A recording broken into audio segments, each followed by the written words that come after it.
Hello and good evening to the Productivity Show. My name's Chris Hallett and it is evening here in the United Kingdom, and I believe it's early afternoon if you're watching us from the USA.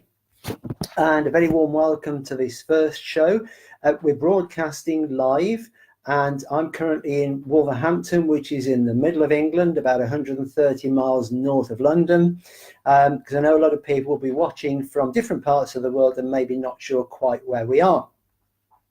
So if you've joined the group, it'd be great if you could just introduce yourself. I know a lot of the people already, and I know some of you know each other. So it'd be great just to share a little bit about each other, about what you do, where you are, and what you're expecting to get out of this group so that I can best serve you and help you. And of course, the other members of the group will also contribute and chip in and provide you with their wisdom and advice. Now, I appreciate it's always a little bit challenging joining one of these groups because you never quite know what you're going to get. And that was brought home to me last week. I'm currently working with one of our large utility companies, and I did a session around mindfulness because, as well as helping businesses streamline their operations and deliver projects and products more successfully, one of the other things that I do is help people get this thing in order, their mindset. I am also a qualified and registered certified hypnotherapist. So I ran a session around mindfulness, and in the QA and feedback at the end, hi Nikki, I'm glad you could join us. Very welcome, warm welcome to you. In that mindfulness session, first of all, I wasn't sure what I was going to talk about because it's such a massive area. And in the Q&A at the end of it, when I asked the people, was it what they expected and did they get things out of it? They said, well, yes, I did, but I didn't quite know what I was going to expect to get out of it because, as I say, it's such a vast area. So I've got lots of things to share with you, lots of content for you based on my experience, some of the things I've studied, some of the things I've learned from other people, and real practical experiences from working with large corporate businesses, and now bringing all of that to much smaller businesses to help you become more efficient, more productive, and get over this thing called procrastination, because it's affected me at some point. It affects everybody. So let's have a look at how we can just banish it once and for all. One of the things that has always helped me, has certainly helped me in the last 6 months, is looking at the value that we each deliver to our clients and customers. And it doesn't matter if it's an internal customer within a business or an external customer. It's looking around what the value is that we can provide to those people. Now, the topic of this week is productivity and procrastination, because they seem to go hand in hand with each other. And at the end of the day, we all want to be more and more productive, more efficient in our work, so that it frees up our time so that we can do other things. Now, one of the questions that people always ask me is, how do I get so much done? Because those of you that know me will know that in the course of a week, as well as working full-time on business and also developing other content, other products, I run a musical theatre group, I do 2 dance classes, I study Italian, we go to the theatre, we go dancing, and very soon, in about a month's time, we'll actually start our medieval reenactment season. And so one of the questions that people always ask me is, how do I fit all of that in? Because the one thing that we all have in common, and it's a finite resource, is this thing, good old time. We all have 24 hours in a day. So the big challenge is, how do we use that time to deliver what we have to deliver to our customers, to our clients, in the most efficient way? So before we get into that, let's look at this thing called procrastination. Now, one of the big problems, or one of the biggest causes of procrastination, is that we attempt to bite off too much. So Most people run a to-do list. Now, that's one thing that I don't do. A few years ago, I dispensed with this notion of having a to-do list, because one of the things that I know people do is they put big blocks of work on their to-do list. Yeah, they might say, well, launch a new website, let's deliver and create a new information product, let's create a new piece of software, and that sits on their to-do list.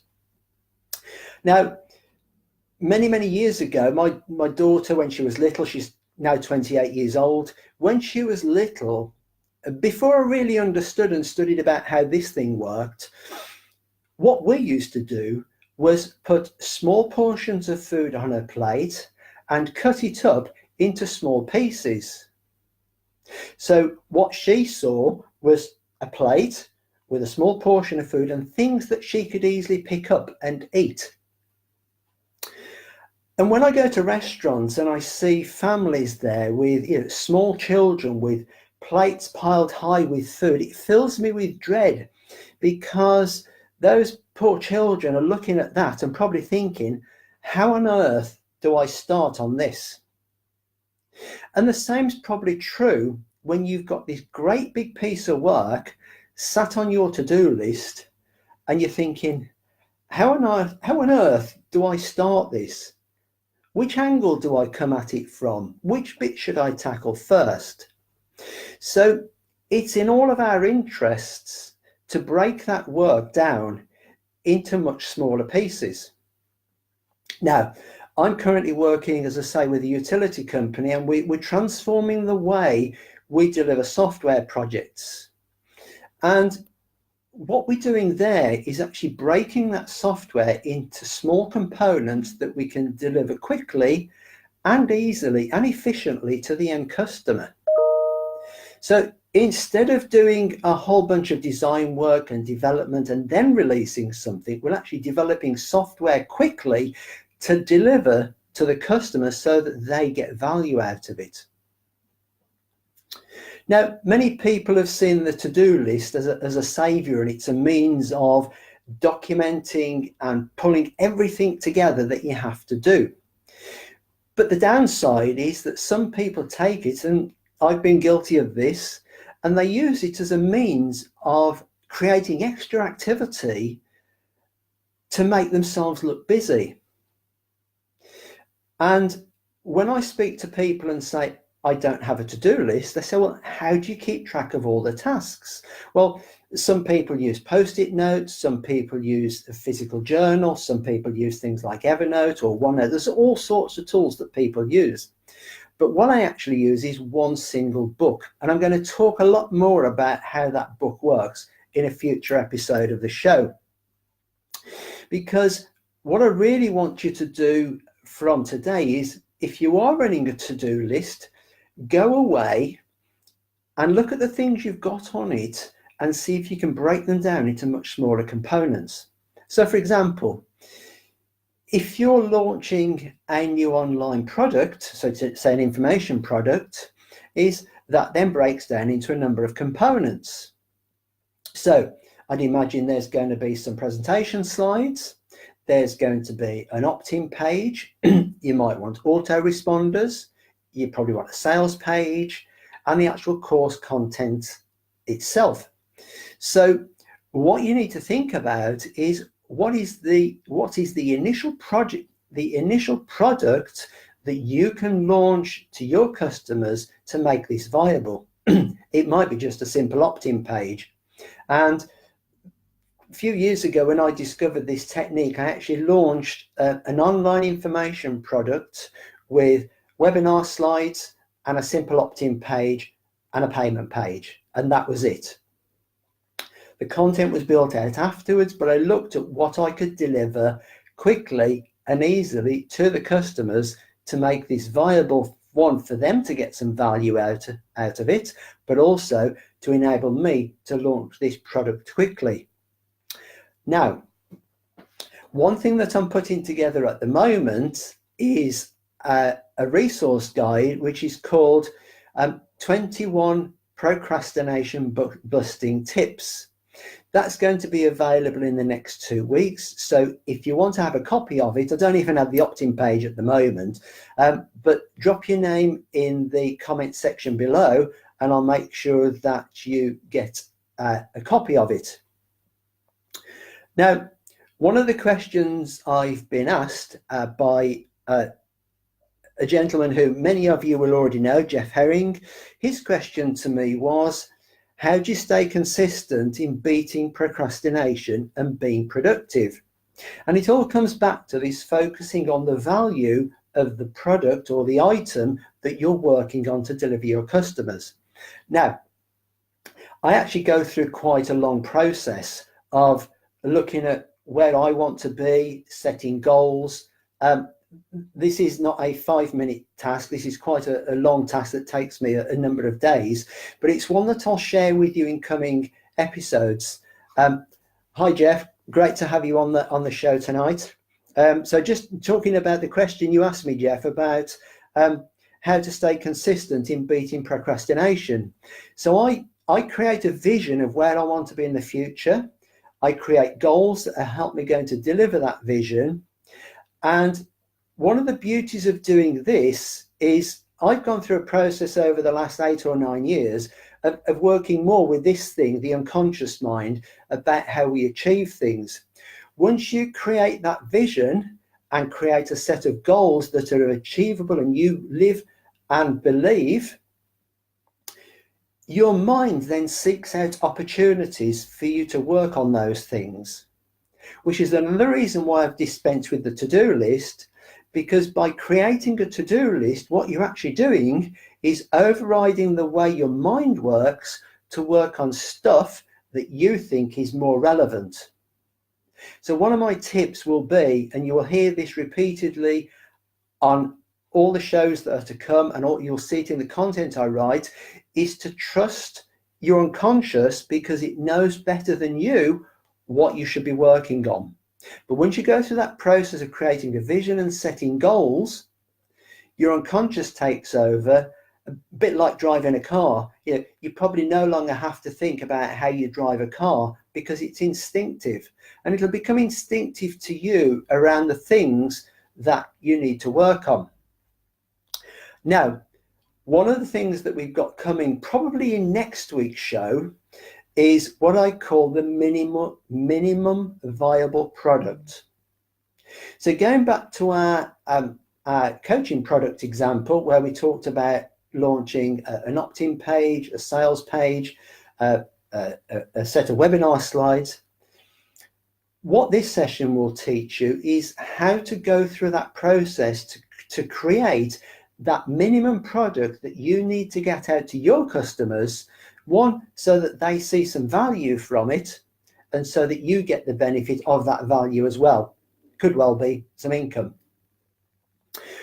A couple of other questions that I've been asked is why does procrastination, why does it stop us dead? And one of the reasons is, as I said at the outset, is we create these big things for us to work on, and it's a little bit like trying to get thick jelly through a small pipe. It creates a blockage. So what we need to be doing over the coming weeks is work on everything we possibly can to free up those blockages, work on the small things that will enable us to become more effective, more productive, and deliver more value. One thing you could try is quite simply saying that you'll no longer do procrastination. One of the questions I was asked recently is why I'm not stressed out, and I simply refuse to do it. So likewise, I refuse to procrastinate anymore. So just put it to one side, move past it, and work on the things that are important to you and to your clients. So if you have a question for me, then you can pop it in the chat box. I'll answer it now. Or if you think of a question after we've finished, then I'll be on Facebook later on this evening, and I'll drop an answer into the chat box. If it's a personal matter and you want to message me directly, then please feel free to do so. And if you do want a copy of the 21 procrastination busting tips that will get launched already in the next couple of weeks, then either send me a private message or drop a message in the comments below, and I'll make sure that you get access to that. So if there are no further questions, I'm going to wrap up for this evening. And just before, okay, so questions just come in.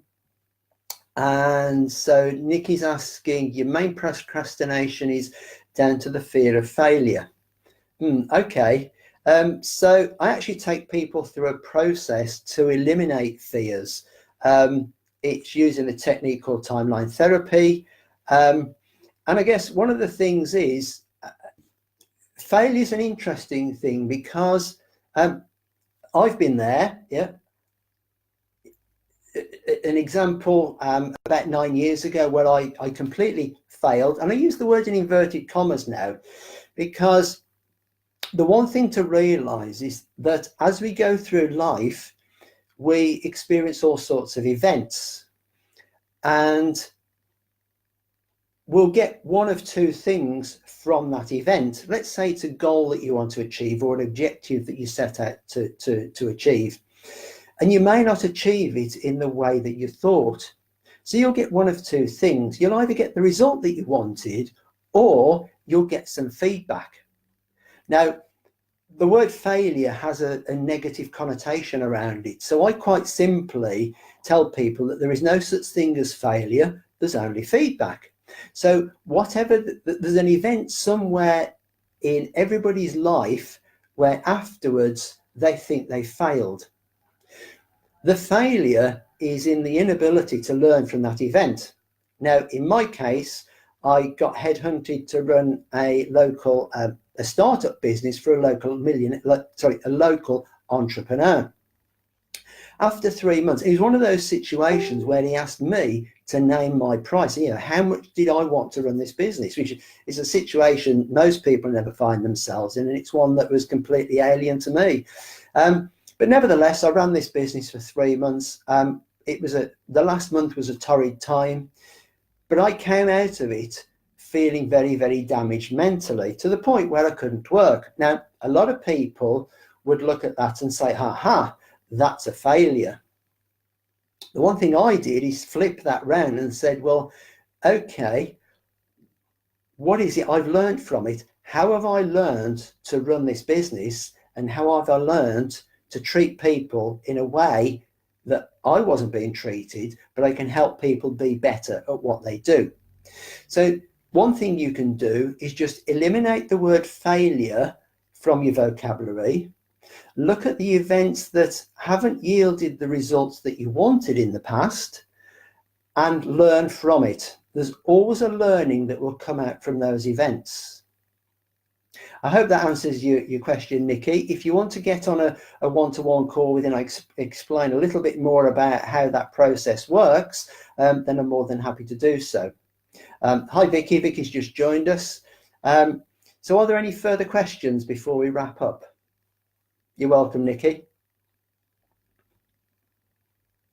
Okay, the recording will be there in the Facebook group, and I'll be putting more content into the group through the coming week, and I look forward to hearing from you and your feedback. Please let me know, what you thought about our first show, and if there's a specific topic around productivity or efficiency, then just drop me a message, put a comment in the group, and I'll pick that up in one of the future sessions.